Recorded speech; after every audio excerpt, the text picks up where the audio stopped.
بسم اللہ الرحمن الرحیم۔ السلام علیکم ورحمۃ اللہ وبرکاتہ۔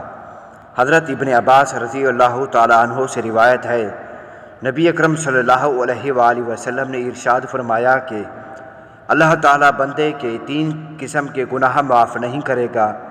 ان گناہوں کے علاوہ جس قدر گناہ ہوں گے ان کو معاف کر دے گا، لیکن 3 گناہوں کو کبھی معاف نہیں فرمائے گا۔ نمبر 1، اللہ تعالیٰ کے ساتھ کسی کو شریک ٹھہرانا۔ نمبر 2، جادو کرنا یا کروانا۔ نمبر 3، اپنے مسلمان بھائی کے ساتھ حسد کرنا۔ تشریحی یعنی اگر کوئی آدمی ان گناہوں سے توبہ کیے بغیر مر جاتا ہے تو اس کو معاف نہیں کیا جائے گا۔ ان گناہوں کے علاوہ اور جتنے گناہ ہوں گے اگر اللہ تعالیٰ نے چاہا تو معاف فرما دے گا۔ شرک اس قدر سنگین جرم ہے کہ شرک کرنے والے آدمی کا کوئی عمل قبول نہیں کیا جاتا۔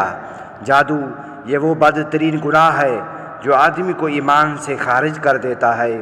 حسد یہ ایسا زہریلا گناہ ہے جو آدمی کی سال ہر سال کی تمام نمازیں، تلاوت، صدقات اور دیگر عبادات ایک لمحے میں برباد کر دیتا ہے۔